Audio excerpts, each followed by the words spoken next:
देशातील अर्थव्यवस्थेला मोठा झटका। दुसऱ्या तिमाहीत देशाच्या जीडीपी वाढीचा वेग हा मंदावलेला आहे। जुलै सप्टेंबर तिमाहीत देशाची आर्थिक वाढ ही 5.4% घसरली आहे। जीडीपीनं गाठली 2 वर्षातली सर्वात कमी पातळी।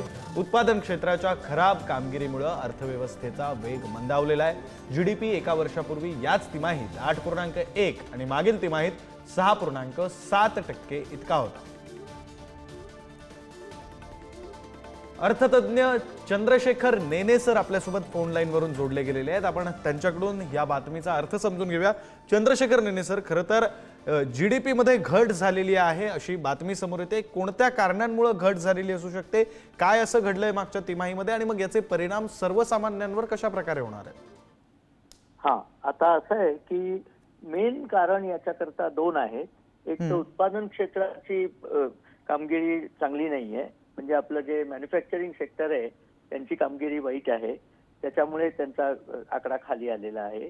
आणि दुसरं मायनिंग, सर्वात जास्त कॉन्ट्रीब्युशन याच्यात मायनिंगनी केलं, म्हणजे खाण उद्योग जो आहे त्या खाण उद्योगाचं प्रोडक्शन कमी झालंय।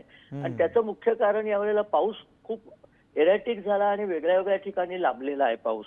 त्या लांबलेल्या पावसामुळे मायनिंग वरती परिणाम झालाय। दुसरं म्हणजे लोक खर्च जरी करत असले तरी हवा तितका खर्च अजून लोकांनी केलेला नाही असं एक म्हणणं आहे। एक्सपेंडिचर कमी झालंय, सरकारी एक्सपेंडिचर पण कमी झालेलं आहे। परंतु याच्यामुळे एकदम काळजी करण्यासारखं नाही। जरी हा 2 वर्षातला सर्वात कमी ग्रोथ रेट असला 5.4%, तरी सुद्धा आता हा आहे, तुम्ही लक्षात घ्या, सप्टेंबर पर्यंतचा ग्रोथ रेट आहे। भारतामध्ये ग्रोथ म्हणजे वाढीचा जो काळ असतो तो ऑक्टोबरच्या पुढे सुरू होतो, कारण ऑक्टोबर, नोव्हेंबर, डिसेंबर याच्यामध्ये सण असतात आणि लग्नाचा सीझन असतो।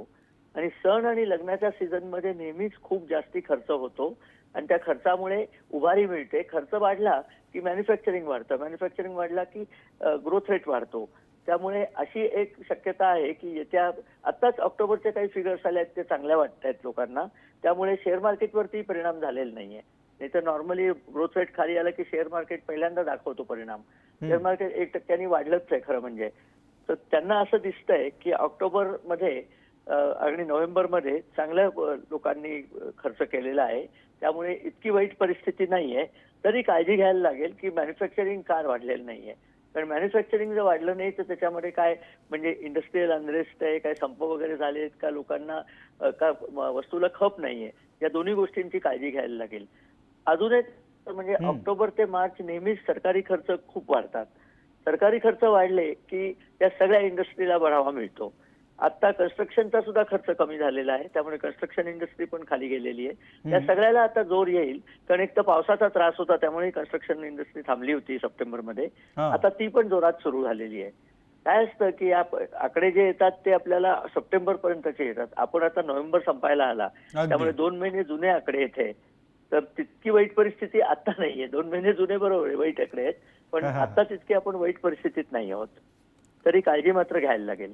बरं, धन्यवाद नेने सर तुम्ही दिलेल्या या सविस्तर माहितीसाठी। आणि खरं तर काळजी करण्यासारखं काही नाही, मात्र काळजी घेतली पाहिजे हे जे तुम्ही सांगितलेलं आहे, त्यामुळे सर्वसामान्यांना काहीसा दिलासा सुद्धा मिळाला असेल। धन्यवाद, तुम्ही पुढारी न्यूजची बातचीत केलीत याबद्दल।